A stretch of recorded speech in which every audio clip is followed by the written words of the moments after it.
আসসালামু আলাইকুম রহমতুল্লাহি ওবরাকাতুহ। বিসমিল্লাহির রহমানির রহিম। আলহামদুলিল্লাহ রব্বিল আলামিন ওয়াল আকিবাতু লিল মুত্তাকিন ওয়াসসালাতু ওয়াসসালামু আলা নবিয়্যিহি মুহাম্মাদিন ওয়া আলিহি ওয়া আসহাবিহি আজমাইন, আম্মা বাদ। সম্মানিত দিনদার ভাই বোনেরা, আজ আমি আপনাদের জন্য অত্যন্ত চমৎকার একটা ভিডিও নিয়ে হাজির হয়েছি। বন্ধুরা আমার, আপনারা অনেকেই জানেন গত কয়েক বছর পর্যন্ত আমি বাংলাদেশের বিভিন্ন প্রান্তে সফর করে বেড়াচ্ছি। আলহামদুলিল্লাহ, যেখানেই যাচ্ছি অসংখ্য অগণিত ভাই ও বোন আমার সাথে দেখা সাক্ষাৎ করে তাদের নানা রকম সমস্যার কথা তুলে ধরছেন। আমিও আমার সাধ্যানুযায়ী তাদের সাহায্য করার চেষ্টা করে যাচ্ছি। তো বন্ধুরা আমার, আল্লাহ রব্বুল আলমিনের কাছে এই প্রার্থনা করি, আল্লাহ রব্বুল আলমিন যেন আমাকে আমৃত্যু মানুষের খেদমতে নিয়োজিত রাখেন, আমিন। বন্ধুরা আমার হাতে একটা কিতাব দেখতে পাচ্ছেন, অত্যন্ত চমৎকার, নির্ভরযোগ্য এবং পুরাতন। এই কিতাবের প্রত্যেকটা তাবিজ, তদবির, দোয়া, দরুদ নির্ভরযোগ্য। বন্ধুরা আমার, বহুবার বহু পরীক্ষা করে যেসব তদবিরে আমি সুফল পেয়েছি, বিভিন্ন ভাই বোনকে দেওয়ার পর যারা সাক্ষী দিয়েছে যে এই তদবিরে, এই নকশায়, এই আয়াতে, এই দরুদে ফজিলত পেয়েছি, সফলতা পেয়েছি, আমি শুধু সেই সমস্ত পরীক্ষিত তদবির নিয়েই বিভিন্ন সময় কথা বলে থাকি। তো বন্ধুরা আমার, আজকে এই পুরাতন কিতাব থেকে সূরা ফাতিহার একটা নকশা আমি ফি সাবিলিল্লাহ আপনাদের সামনে উপস্থাপন করব। এই নকশাটি সাথে রাখলে পরীক্ষিতভাবে বিভিন্ন রকমের বালা মুসিবত থেকে মুক্ত থাকা যায়, শত্রুতার হাত থেকে হেফাজতে থাকা যায়, মারাত্মক রোগ ব্যাধিতে আক্রান্ত হওয়ার হাত থেকে বাঁচা যায়। এক কথায় দুনিয়াবি এবং আসমানি সকল প্রকার বালা মুসিবতের হাত থেকে রক্ষা পাওয়া যায়। বন্ধুরা আমার, আবারও বলছি, এই নকশাটি পরীক্ষিত বিধায় আমি আজকে আপনাদের সামনে তুলে ধরব।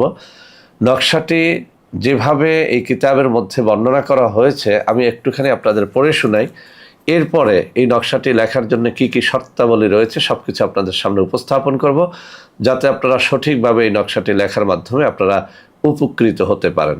বন্ধুরা আমার, এই কিতাবের 37 নম্বর পৃষ্ঠার মধ্যে বলা হয়েছে, রোগ ও বিপদ মুক্তি, শত্রুর উপর জয়ী এবং সকল সৃষ্টি বশীভূত থাকিবার জন্য সূরা ফাতিহার আমল। যেই লোক নিম্নোক্ত সূরায় ফাতিহার নকশাটি লিখিয়া কবজ বানাইয়া শরীরের সঙ্গে ব্যবহার করিবে, সে গায়েবী শক্তির মাধ্যমে শত্রুর উপর জয়ী হইবে, রোগে আক্রান্ত হইবে না, আক্রান্ত হইলে অল্প সময়ের মধ্যে আরোগ্য হইবে, আর সৃষ্টি জগৎ তাহার বশীভূত থাকিবে এবং কোনো রকম বিপদে পতিত হইবে না। নকশাটি এই।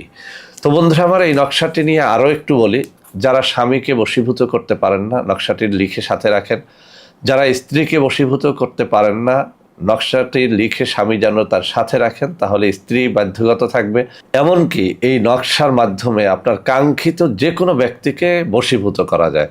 আবারও বলছি, নকশাটির মাধ্যমে বশীভূত করা যায়, শত্রুর উপরে জয়লাভ করা যায়, শত্রুকে বাধ্যগত করা যায়, শত্রুকে হালাক করা যায়, রোগ ব্যাধি থেকে মুক্তি থাকা যায়। মূলত এই নকশার ফজিলতের বর্ণনা করলে শেষ হবে না। হাদিস শরীফের মধ্যে আছে, পবিত্র সূরা ফাতিহা সম্পর্কে আল্লাহ রাসূল সাল্লাল্লাহু আলাইহি ওয়াসাল্লাম বলেছেন, সূরা ফাতিহা সকল রোগের মহা ঔষধ। এটা যে কত বাস্তব, এই নকশাটা আমি বিভিন্ন সময় পরীক্ষা করে এর বাস্তবতা নিজেই উপলব্ধি করেছি। তো বন্ধুরা আমার, এই নকশাটি লেখার জন্যে, এই নকশা নয়, শুধু যে কোনো তাবিজ তদবির লেখার জন্য কয়েকটা শর্ত আছে। যদি শর্তগুলো পালন করতে পারেন, অবশ্যই এই নকশার দ্বারা আপনারা উপকৃত হবেন। 1 নম্বর শর্ত হচ্ছে, তাবিজ কবজ লেখার জন্য মেশক জাফরানের কালি দ্বারা লিখতে হয়। 2 নম্বর হচ্ছে, অবশ্যই নির্ধারিত কাগজ, এক ধরনের পাতলা কাগজ তাবিজের জন্য ব্যবহৃত হয়, সেই কাগজ যেন আপনারা সংগ্রহ করে নেন। সবথেকে ভালো ফলাফল পাওয়ার জন্যে ভোজ পাতার মধ্যে তাবিজ লেখলে অনেক বেশি উপকার পাওয়া যায়, মানে অনেক বেশি কার্যকরী হয়। যেদিন তাবিজ লিখবেন ওই দিন আপনি রোজা রাখলে অনেক বেশি ফল পাবেন। শুধু রোজাই না, ওই দিন রোজা রেখে ভোর রাত্রে তাহাজ্জুদের সময় তাবিজ লিখলে ওই তাবিজ ব্যর্থ হয় না। তাবিজ লেখককে অবশ্যই হালাল রুজি অন্বেষণকারী হতে হবে। হারামখোরের তাবিজ লেখার দ্বারা কোনো ফায়দা পাওয়া যায় না। সর্বোপরি আপনি তাবিজ লিখতে হলে কোনো একজন পরহেজগার ব্যক্তির একটা অনুমতি নিয়ে নেবেন, অথবা পেশাদার কোনো লেখক, তাবিজ লেখকের অনুমতি আপনি নিয়ে নেবেন। এই সব শর্তাবলী পূরণ করে এই তাবিজটি আপনারা যে কেউ লিখতে পারেন, ইনশাআল্লাহ এর দ্বারা আপনি উপকৃত হবেন। যদি এই সব শর্তাবলী আপনারা নিজেরা পালন করতে না পারেন, অথবা যদি কারো হাতে সময় না থাকে তারা আমাদের সাথে স্ক্রিনে দেওয়া নাম্বারে যোগাযোগ করে তাবিজটি নিতে পারবেন। এর হাদিয়া মূল্য মাত্র 1250 টাকা। এছাড়াও নানান রোগের নানান সমস্যার জন্য আমরা তাবিজ তদবির করে থাকি। আপনারা স্ক্রিনে দেওয়া নম্বরে যোগাযোগ করে আমাদের সাথে যোগাযোগ করলে ইনশাল্লাহ পেয়ে যাবেন। তো বন্ধুরা আমার, আমি এখন এই কিতাব থেকে তাবিজটি আপনাদের সামনে তুলে ধরে দেখাচ্ছি। এই যে বাম হাতের আঙ্গুলিগুলি নাড়াচ্ছি, ঠিক ওই জায়গাটাতে দেখুন সূরা ফাতিহার নকশা এবং আমলটা ওখানে সুন্দর করে উল্লেখ করা আছে। তো এখান থেকে আপনারা স্ক্রিনশটটি নিয়ে নেবেন। যেসব শর্তাবলীর কথা উল্লেখ করেছি ওই সব শর্তাবলী আপনারা পালন করবেন। পালন করে সরাসরি নিজে লেখার চেষ্টা করবেন, অথবা কোনো আলেম ওলামা হাফেজ কারি মাওলানার দ্বারা লেখাবেন। নিজে রোজা রেখে কাজটি করবেন, তাহাজ্জুদের নামাজ পড়ে কাজটি করবেন, অজু গোসল পবিত্র হয়ে তার কাজটি করবেন, মেশক জাফরানের কালি ব্যবহার করবেন। ভোজ পাতার মধ্যে লেখলে আরো বেশি ফলাফল পাওয়া যাবে। বন্ধুরা আমার, তাবিজটি সাথে রাখার কথা বলা হয়েছে। সাথে মানে আপনার ডান হাতে, বাম হাতে, কোমরে বা গলায় এটি পড়তে পারবেন। মহিলারা মাসিকের সময় তাবিজটি পড়তে পারবেন, তাতে কোনো সমস্যা নেই। তবে মাসিকের সময় তাবিজটি না লেখাই উত্তম। মাসিক থেকে পবিত্র হয়ে তারপরে অজু গোসল করে তাবিজটি যেন আপনারা লেখেন। বন্ধুরা আমার, আপনাদের মধ্যে অনেকেই আমাদের সাথে যোগাযোগ করতে চান।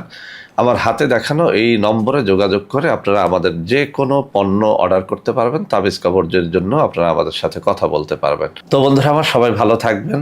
ভিডিওটি ভালো লাগলে লাইক করবেন, কমেন্ট করবেন, শেয়ার করবেন। আমাদের প্রত্যেকটা চ্যানেলকে ভালোবেসে সাবস্ক্রাইব করবেন। আল্লাহ হাফেজ। আসসালামু আলাইকুম ওয়া রাহমাতুল্লাহি ওয়া বারাকাতুহু।